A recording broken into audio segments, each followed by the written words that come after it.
For Easter, did you make ham for 12 when you only actually had 4 at dinner?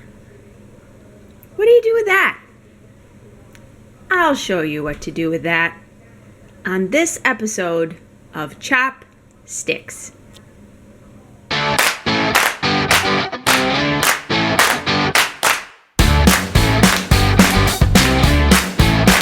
So we have some leftover ham, and I am going to be using my light cooking cookbook that I picked up at Goodwill a couple of weeks ago. I was looking for a soup that I could use the ham with. I do not have split peas. I would usually make split pea soup, but I do not have split peas. I'm trying to only shop at one grocery store, and that's Aldi, and Aldi's selection is relatively limited. So I am making country bean soup instead, and I'm making a lot of substitutions. So we'll see how it goes. For example, the recipe calls for navy beans or lima beans. I have pinto beans, and there's some other spices and things that I have some kind of version of, but maybe not exactly what the recipe calls for. So, and I'm also tripling it, of course, so that may end up in an interesting final product, but hopefully it will work out just fine. Let's get started. We are going to be using a slow cooker for this recipe, and first we have added to the slow cooker 32 ounces of rinsed, soaked, dry pinto beans.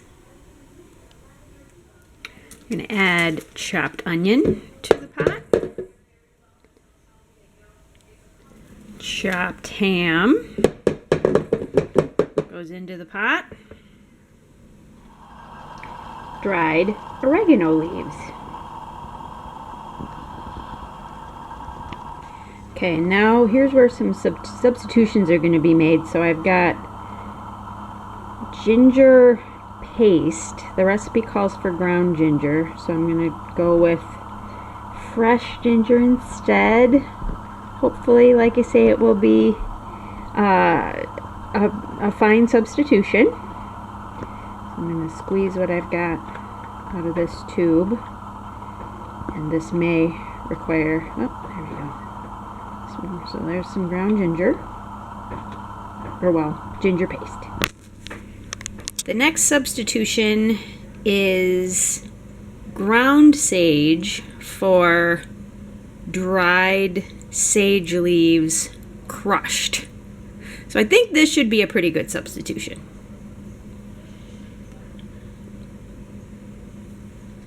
Salt.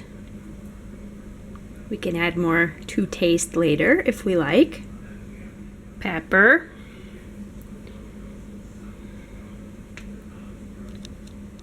And water to cover.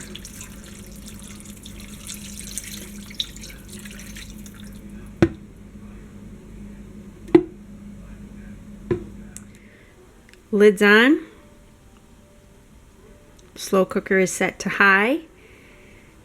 Again, this is not a slow cooker recipe, but I am making adjustments and giving it a shot in the slow cooker.